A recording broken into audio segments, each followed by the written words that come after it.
भारतीय अंतरिक्ष अनुसंधान संगठन यानी इसरो को आदित्य L1 में एक और बड़ी कामयाबी मिली है। सूर्ययान का इंजन हुआ चालू और आदित्य सूर्ययान ने कर दिखाया एक और कमाल।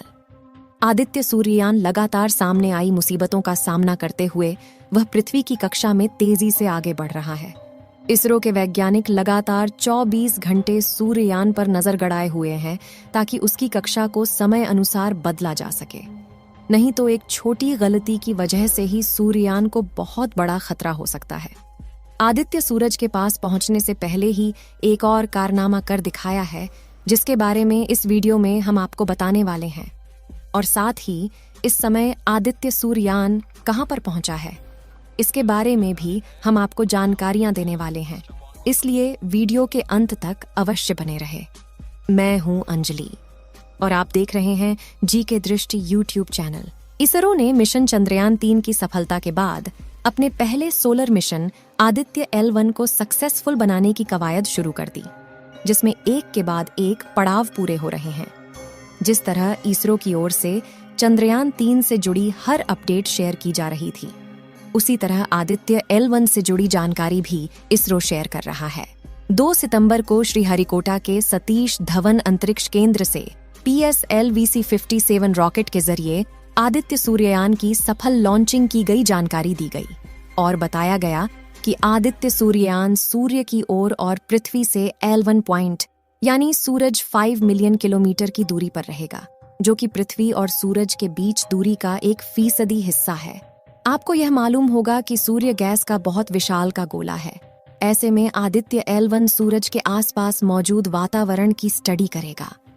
हालांकि यह भी बताया गया कि आदित्य सूर्ययान सूरज पर लैंडिंग नहीं करेगा और न ही उसके बहुत करीब जाएगा, क्योंकि आपको ही पता है कि सूरज बहुत ज्यादा गर्म है और ऐसे में यदि आदित्य L1 सूरज की बहुत करीब जाता है तो उसके पास पहुंचने से पहले ही जलकर राख हो जाएगा।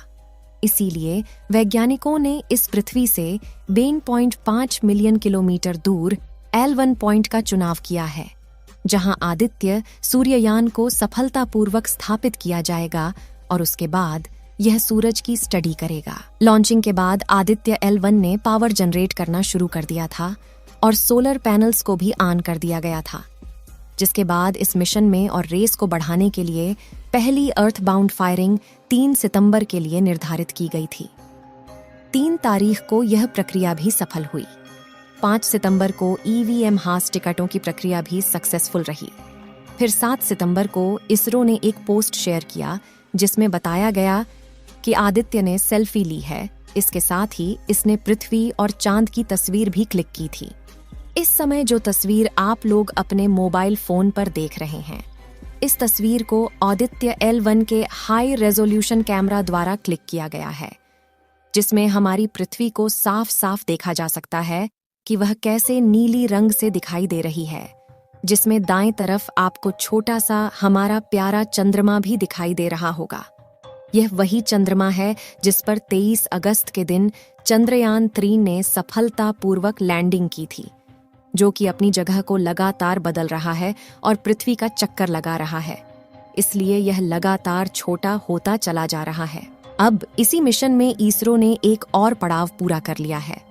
दरअसल बेंगलुरु के IST CIC से तीसरी ऑर्बिटिंग की प्रक्रिया भी पूरी हो गई है।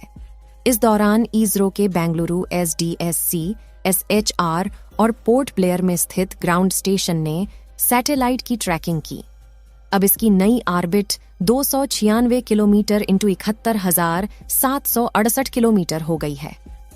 बताया जा रहा है कि अब अगली प्रक्रिया 15 सितंबर को भारतीय समय के अनुसार 2 बजे के लिए निर्धारित की गई है। आदित्य L1 को पृथ्वी और सूरज के बीच मौजूद L1 पॉइंट पर पहुंचना है। माना जा रहा है कि लॉन्चिंग के लगभग 127 दिन बाद ही L1 पॉइंट पर पहुंच पाएगा। कहा जा रहा है कि इस बिंदु से ग्रहण के बिना किसी रुकावट के सूरज को लगातार ऑब्जर्व किया जा सकता है। यानी आदित्य सूर्ययान निर्धारित बिंदु पर पहुंचकर हर समय सोलर स्टडी के लिए जरूरी डेटा जुटा पाएगा। इसमें कुल 7 पेलोड लगे हैं जो अलग अलग डेटा जुटाएगा। जानकारी के लिए बता दें कि मिशन आदित्य L1 की परियोजना निदेशक इसरो की महिला वैज्ञानिक निगार शासी है। जैसा कि हमने बताया, इसरो के सोलर मिशन आदित्य ने पृथ्वी की कक्षा का तीसरा चक्कर पूरा कर लिया है। मनुआरिंग के बाद अबाधित ऑर्बिट 296 इंटू 71,747 किलोमीटर की अंडाकार कक्षा में चक्कर काट रहा है। यानी इसरो का सोलर यान पृथ्वी से सबसे निकटतम 296 किलोमीटर और सबसे अधिकतम 71,768 किलोमीटर की दूरी पर है। इसरो के मुताबिक आज 2 बजे उपग्रह आदित्य को चौथी कक्षा में भेजा जाएगा। इसके बाद आदित्य L1 को एक और बार कक्षा बदलना पड़ेगा। इसके बाद आदित्य L1 लैग्रेंजियन 1 कक्षा में चला जाएगा। 18 सितंबर को आदित्य L1 धरती के स्क्वायर ऑफ इन्फ्लुएंस से बाहर चला जाएगा।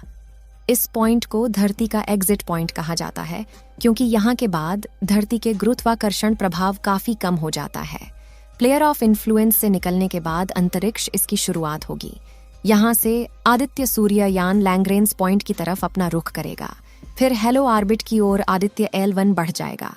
यहाँ कुछ मनूवरिंग के बाद ग्रह की कक्षा में दाखिल होगा। इससे पहले आदित्य ने जो सेल्फी खींची थी वो सोशल मीडिया पर जमकर वायरल हुई थी।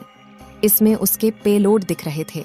इसके अलावा एक फोटो में उभरा हुआ पृथ्वी और चांद के साथ फोटो भी खींची थी। सूर्य के वातावरण से निकलकर अंतरिक्ष में फैलने वाले कोरोना मास इंजेक्शन और सौर तूफानों में कई तरह के रेडियो एक्टिव तत्व होते हैं जो पृथ्वी के लिहाज से नुकसानदेह होते हैं।